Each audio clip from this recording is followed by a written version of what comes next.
Happy Sunday, y'all. So I'm making some mac and cheese. Here I have a pound of the large elbow macs because that's what I like to make mine with. I have a half a stick of butter.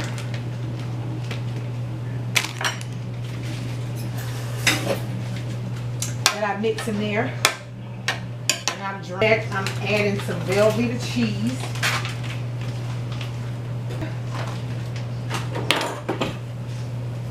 To this I also add sour cream. And when you have it sitting, you want to stir it. This is 16 ounces. I guess this may be about a cup. It's a little less than a cup, I think. I think I used the rest of that one time when I made one of those cakes. I used 4 ounces of Philadelphia cream cheese.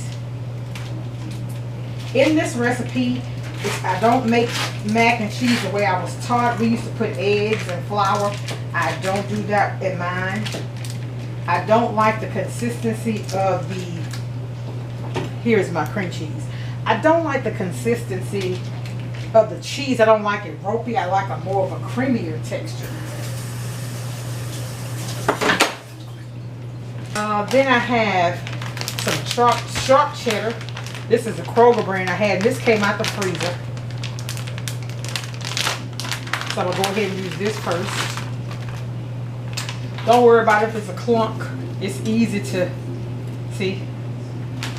I like Colby Jack because of its mildness. Also, I don't have any gouda cheese today, but I'm going to be fine without it. I like to put that smoked gouda in there as well.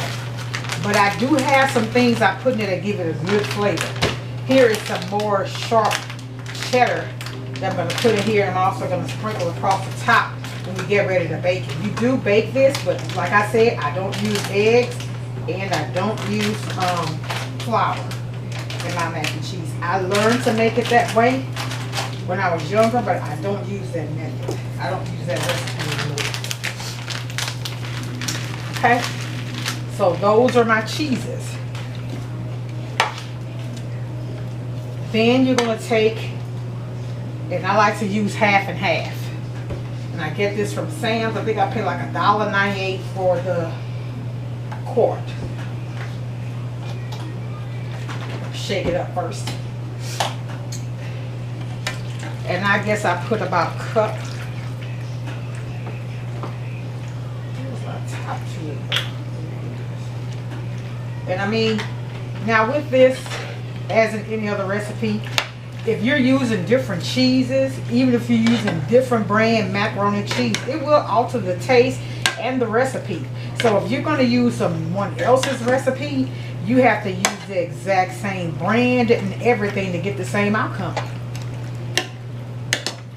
So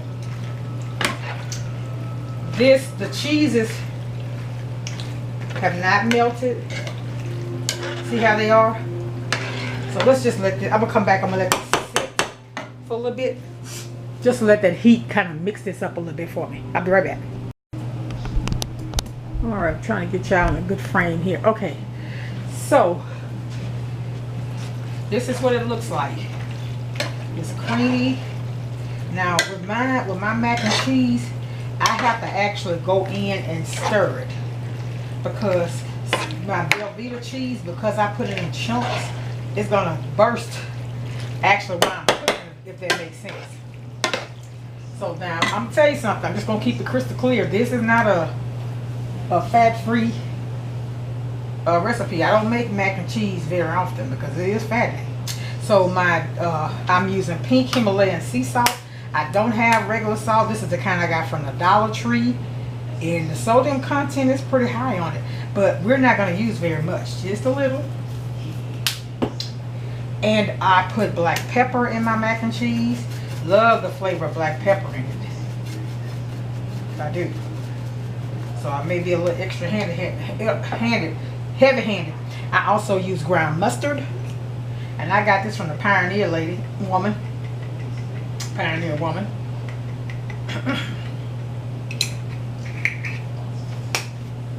Excuse me. And I also use smoked paprika. Smoked paprika gives this a good flavor, and it also is going to turn that color a little bit. It kind of darken those cheeses, if that makes sense. So this is what it looks like. You see, it's already creamy. And then once that cheese gets to melting, that cheese is going to actually excuse me. It's going to help it to now I need to come in and taste it.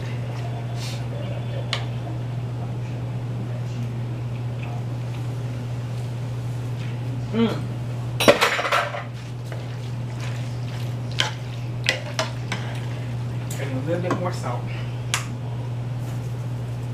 Now this lady, a real good cook, she told me she actually put condensed milk in hers. I don't, because it kind of, to me, made it a little too sweet.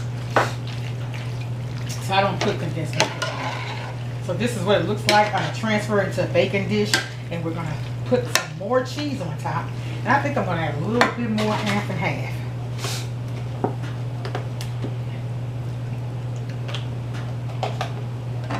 Because I like mine creamy. I would use more velveeta, but I only use a pound of the, I'm not making a lot like I make at church or whatever. So that's enough. Okay, let's plate this. Put this in a different dish and I'll be back. See, look at all that. Let's get it all.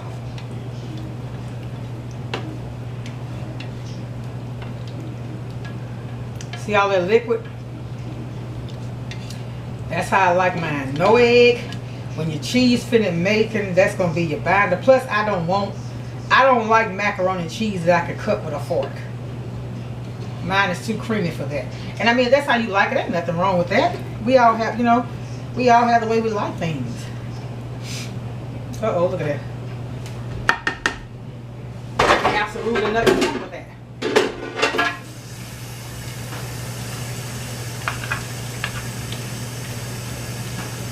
So when I first put this in here, I'm not going to add the cheese on top. I'm gonna wait till about 15 minutes.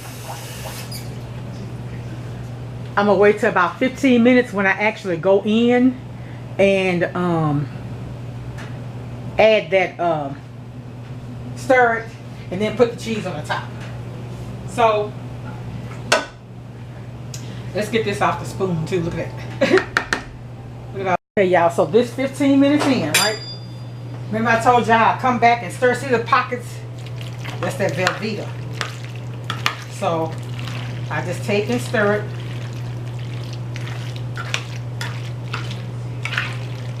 You don't have to do yours this way. That's just how I do mine. I'm going to half and half to this.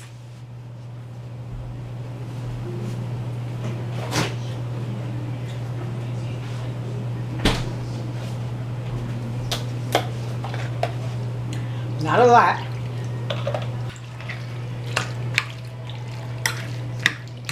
Because you know, usually I use Gouda cheese, and I think it's a little more creamier. And you know that Kroger cheese may not have as much milk as the, so that's what I'm saying.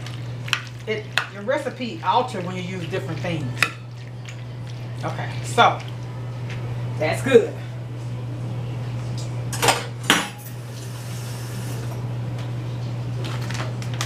I'm a fan of the Colby Jack cheese.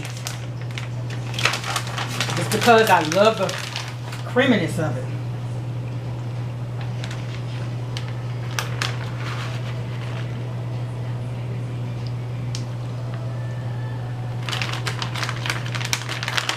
That's all of that. And I also have some sharp. Now another thing I didn't do, I didn't take this cheese out this morning. I used it cold. So I think that kind of took away from the creaminess of that milk too. That cold cheese. So make sure you thaw your cheese out if you freeze it like me. Again, let me make this crystal clear. Yes, I'm on a health food journey. No, this is not part of the journey. Remember I said 80-20? So here's what I'm not going to do. I'm not going to obligate myself to go all the way in knowing that I'm not going to be 100%. But anyway, this is what it looks like. One of my macaroni noodles fell out. It's going in the oven. So here's the mac and cheese. Let's cut into it so I can show y'all how creamy that it is. Oh my goodness, look at that gushing out. No eggs. See there? Creamy, baby. It's creamy. No eggs, no flour. And that's what it looks like. I'm not going to fix any just yet because we're not going to eat. And a lot of times I realize I fix something and I don't share it. Look at the spoon. I don't share the outcome. But that's what it looks like. When I fix a plate, I actually come back and show you. Alright. Love y'all. Bye.